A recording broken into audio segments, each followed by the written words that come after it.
ఇవాళ మనము ఒక స్పెషల్ రెసిపీ చేసుకోబోతున్నాము. అది కూడా గోదావరి డిస్ట్రిక్ట్స్ నుంచి. నేను చాలా రీసెంట్ వరకు ఈ డిష్ టేస్ట్ చేయలేదు. ఇందాక వాషర్తో కూడా ఈ డిష్ చేయబోతున్నా అని చెప్తే ఏంట్రా పేరు వెరైటీగా ఉందన్నారు. కానీ ఇది గోదావరిలో చాలా ఫేమస్ అంట. సో నాకు రీసెంట్గా తెలిసింది. చికెన్ మజ్జిగ చారు అంటారు. ఇది స్పైసీ పులావ్తో సర్వ్ చేస్తారు. ఒక రెస్టారెంట్లో ఒక పులావ్ ఎంత స్పైసీగా సర్వ్ చేశారంటే నేను తినలేకపోతున్నా. నా బాధ చూసి అక్కడ ఉన్న కెప్టెన్ వచ్చి సార్ ఒక డిష్ ఆర్డర్ చేస్తాను, దాంతోపాటు తినండి పర్ఫెక్ట్గా ఉంటుంది అన్నాను. సరే ఏదో ఒకటి పట్టుకురా అని చెప్పాను. నా కారంగా నాకేం అర్థం కాలేదు. అప్పుడు ఆయన ఇది పట్టుకొచ్చాడు చికెన్ మజ్జిగ చారు. పులావ్తో వేసుకొని తింటే చాలా ఎక్సలెంట్గా ఉంది. స్పెషల్గా కారం పులావ్కి ఈ మజ్జిగ చారు చాలా క్రేజీగా ఉంది. ఈ మజ్జిగ చారు ఏంటి ఇంత టేస్టీగా ఉందని చెప్పి ఎలా చేస్తారని కనుక్కున్నాను. సో దాని తర్వాత తెలిసింది ఇది చాలా పాపులర్ అని చెప్పి నా ఫ్రెండ్స్ వాళ్ళ మదర్స్ కూడా చేస్తున్నారు అనమాట వెస్ట్ గోదావరిలో. సో వాళ్ళని అడిగి చేస్తున్న ఈ రెసిపీ చాలా టేస్టీగా ఉంది. ఈ చికెన్ మజ్జిగ చారు తెల్లన్నంతో తిన్నా చాలా బాగుండేది. కానీ నేను ఒక ఇన్స్టెంట్ బగారాన్ని లాంటిది చేస్తాను. సో దాన్ని బిర్యానీ అని పేరు పెడుతున్నారు కాబట్టి దాంతో సర్వ్ చేసుకుందాము. సో ముందు చికెన్ మజ్జిగ చారు చేసుకుందాం. దీనికోసం పెరుగు, కొంచెం పుల్లటి పెరుగు కావాలి. స్పెషల్గా మా తోటలో చాలా స్వీట్గా ఉంటుంది అనమాట పెరుగు. లిటరల్గా 2-3 అవర్స్ కంటే ఎక్కువ మేము బయట పెట్టాము. తీసుకెళ్ళి ఇమీడియట్గా ఫ్రిడ్జ్లో పెట్టేస్తాం. చాలా స్వీట్గా ఉండిద్ది. ఈ రెసిపీ కోసం స్పెషల్గా నేను కొన్ని పాలు తీసుకొని సపరేట్గా తోడేశాను. రాత్రి తోడేశాను. సో పొద్దున్న వరకు ఈ పెరుగు పేరుకుపోయి కొంచెం పుల్లగా అవుతుంది. ఈ కూర చేసుకోవడానికి పెరుగు కంపల్సరీగా పుల్లగా ఉండాలి. సో కొంచెం పుల్లటి పెరుగు వాడండి. చాలా సింపుల్ రెసిపీ. పెద్దగా మసాలాలు ఏముండవు. కమ్మటి కూరలు అంటారు కదా, కొన్ని కూరలు ఎంత టేస్టీగా ఉన్నా కమ్మగా ఉండవు. కానీ కొన్ని కూరలు చాలా సింపుల్గా ఉంటాయి. బీరకాయ పాలు పోసిన కూర, సో ఈ చికెన్ మజ్జిగ చారు, ఇవి కమ్మగా ఉంటాయి అనమాట. ఆ ఫుల్ సాటిస్ఫాక్షన్ ఇస్తాయి. సో ఈ రెసిపీ స్టార్ట్ చేసుకోవడానికి ముందుగా ప్యాన్లో ఆయిల్. ఈ ఆయిల్లో 2 మీడియం సైజ్ ఉల్లిపాయలని ఇలా సన్నగా పొడుగ్గా స్లైసెస్లో తరుక్కున్నాను. ఈ కూరలో ఉల్లిపాయలు కటింగ్ చాలా ఇంపార్టెంట్ అంటే మరీ చెప్పారు. ఉల్లిపాయలు ఇలా సన్నగా పొడుగ్గానే తరగాలమ్మా అని చెప్పి. సో మీరు కూడా అలానే తరగండి, నేను అలానే తరిగాను. ఉల్లిపాయల్లో ఒక పావు చెంచాన్ని ఉప్పేసి ఈ ఉల్లిపాయలు లైట్గా స్వెట్ చేయండి. స్వెట్ చేయడం ఏంటంటే జస్ట్ ఉల్లిపాయలు లైట్గా ఫ్రై అవ్వాలి నూనెలో, ఎక్కువగా రంగు మారకూడదు. ఉల్లిపాయలు చూడండి ఇలా జస్ట్ మగ్గినట్టు అవ్వాలి, ఎక్కడ రంగు మారలేదు. ఇప్పుడు దీంట్లో కరివేపాకు, అల్లం వెల్లుల్లి ముద్ద, ఫ్రెష్ అల్లం వెల్లుల్లి ముద్ద వేసుకోండి. చివరిలో కొంచెం అల్లం వెల్లుల్లి ఫ్రెష్ దంచి వేస్తాము, కానీ పేస్ట్ కూడా వేసుకోవాలి కొంచెం. ఈ కూర అనేది ఎల్లో కలర్లో ఉండాలి, అందుకని పసుపు కొంచెం ఎక్కువగా వేసుకోండి. పొరపాటున కూడా ఎర్రకారం వేయకండి. చిల్లీ పౌడర్ మనం వాడడం ఈ రెసిపీలో. కారం అంతా పచ్చిమిరకాయల నుంచి వచ్చింది. సో దీంట్లో పసుపు రెగ్యులర్గా ఒక పావు స్పూన్ వేస్తే దీంట్లో 3/4 స్పూన్ వరకు వేసుకోండి, ఏం పర్లేదు, కలర్ మంచిగా వచ్చింది. ఇలా పసుపు అల్లం వెల్లుల్లి ముద్ద మంచిగా వేగగానే దీంట్లో చికెన్ ముక్కలు. నేను చికెన్ విత్ బోన్ వాడుతున్నాను, సో మీరు విత్ బోనే వాడండి. ఒక 1/2 కిలో వరకు చికెన్ తీసుకున్నాను. ఇలా ఈ చికెన్ని వేసేసుకొని చికెన్ మీకు 90% కుక్ అయిపోవాలి. అంటే 90%. ఇంకో 5 నిమిషాలు కుక్ అయితే చికెన్ అయిపోయింది అనే వరకు కుక్ చేసేసుకోవాలి. అప్పుడు చివరిలో మనం దీంట్లో ధనియాల పొడి, గరం మసాలాలు వేసుకుందాము. ఇంకేమీ వేయాల్సింది అంతా లేదు, మిగతా అంతా టేస్ట్ ఆ స్పెషల్ మసాలా లాస్ట్లో చూపిస్తాను. సో ఇప్పటికైతే ఈ చికెన్ ఇలానే 90% ఉడికిచ్చేసుకోండి. మీరు కావాలంటే కొంచెం నీళ్ళు పోసుకొని మూత కూడా పెట్టుకోవచ్చు. ఒక 5 మినిట్స్ అవ్వగానే చికెన్ చూడండి మంచిగా ఉడుకుతుంది. దీన్ని ఇలానే ఇంకో 15 నిమిషాలు కుక్ చేసుకోండి. చెప్పాను కదా 90% ఉడికిపోవాలి. ఈ చికెన్ ఉడికే లోపల చాలా క్విక్ ఫిక్స్గా మీకు బగారాన్ని చూపిస్తే, అది కూడా రైస్ కుక్కర్లో. ఇక్కడ రైస్ కుక్కర్లో బాస్మతి రైస్ వాటర్ మెజర్ చేసి పోసేసుకోండి 1:7.5 రేషియోలో. దాంట్లో కొంచెం పుదీనా ఆకులు, ఎటువంటి తాలింపు వేయట్లేదండి, డైరెక్ట్గా వేసేస్తున్నాను. అప్పుడప్పుడు ఎప్పుడైనా టైం లేనప్పుడు షార్ట్కట్లో చేసుకోవాలంటే ఈ విధంగా చేసుకోండి. కొంచెం పుదీనా వేసిన తర్వాత ఒక సగం చెంచా షాహీ జీరా, హోల్ గరం మసాలా, ఇలాచీ, లవంగాలు, దాల్చిన చెక్క. ఇందులో 1 స్పూన్ అంతా అల్లం వెల్లుల్లి పేస్ట్. నూనెలోనే కుక్ చేయాలి, నీళ్ళలో వేయకూడదని కాన్సెప్ట్ ఏమీ లేదండి. ఆ రైస్ ఉడకడానికి మనకు ఆల్మోస్ట్ 20 నిమిషాలు పడుతుంది.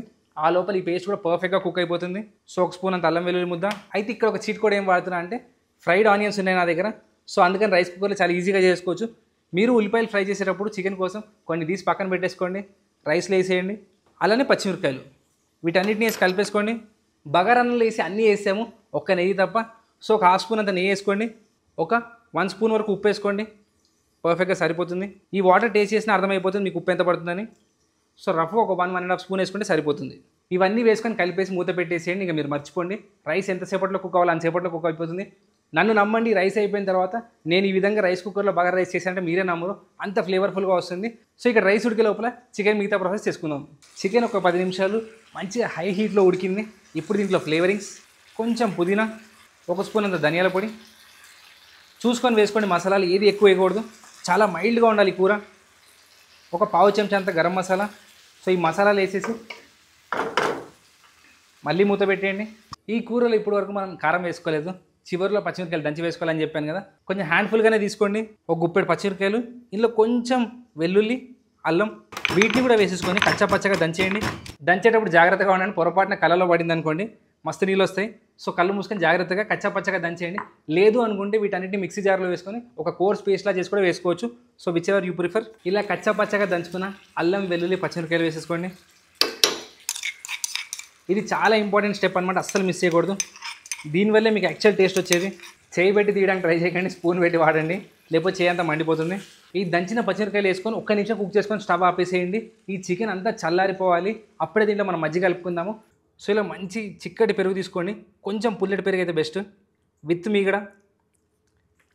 దీన్ని విస్క్ చేసేసుకోండి, ఎటువంటి దానా లేకుండా కలిపేసుకోండి. మీకు కావాలి అంటే కొన్ని నీళ్ళు పోసుకొని దీన్ని పలచగా చేసుకోండి. మీ పెరుగు ముందే పలచకుంటే అవసరం లేదు నీళ్ళు, నాకు చాలా చిక్కగా ఉంది కాబట్టి కొన్ని నీళ్ళు పోస్తున్నాను. ఇలా విస్క్ చేసుకున్న పెరుగు చికెన్లో కలపాలి. ఎప్పుడు కలపాలి? చికెన్ అంతా చల్లారిన తర్వాత కలపాలి. అదే వేడి మీద వేసామనుకోండి, ఆ చికెన్ వేడికి పెరుగు అనేది విరిగిపోతుంది. సో పెరుగు వాటర్ సపరేట్ అయిపోతుంది, మనకు అలా అవ్వకూడదు. మజ్జిగలాగా మంచిగా పర్ఫెక్ట్గా ఉండాలి. సో చికెన్ని చల్లారి చేసుకోండి, ఒక 20 నిమిషాలు అరగంట పక్కన పెట్టేసుకుని అనుకోండి, చికెన్ రూమ్ టెంపరేచర్కి వచ్చేస్తుంది. అప్పుడు దీంట్లో కలిపి ఒక స్పెషల్ తాలింపు ఉంటుంది, ఆ తాలింపు వేసుకుంటే చికెన్ మజ్జిగ పులుసు రెడీ అయిపోయినట్టే. చికెన్ కంప్లీట్గా చల్లారిపోయింది. ఇప్పుడు ఇందులో మన మజ్జిగ. సో మజ్జిగ ఎక్కువ ఉండాలి. చికెన్ బై వెయిట్ ఎంత తీసుకుంటే పెరుగు కూడా అంతే తీసుకోండి. చికెన్ కుక్ అయ్యి కొంచెం అవుతుంది. సో ½ కేజీ చికెన్ తీసుకున్నాను కానీ అది ఉడికి 350 గ్రాములు అవుతుంది. దానికి అరకిలో పెరుగు తీసుకోండి, పర్ఫెక్ట్గా సరిపోతుంది. పెరుగు వేసుకున్న తర్వాత చక్కగా కలుపుకొని ఉప్పు కావాలి అంటేనే వేసుకోండి, లేకపోతే అవసరం లేదు. ఎందుకంటే చికెన్ ఆల్రెడీ బ్రైన్ చేసాము, నేను కూర చేసేటప్పుడు కూడా ఉప్పు వేసాను. సో పొరపాటున ఉప్పు ఎక్కువ వేసుకోకండి. ఇప్పుడు దీంట్లో కొత్తిమీర వేసి కలిపేసేయండి.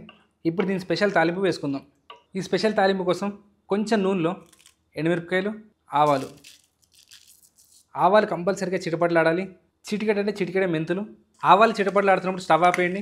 కొంచెం జీలకర్ర, కరివేపాకు, అలానే కొంచెం కొత్తిమీర, చిటికెడ అంటే చిటికెడ కారం,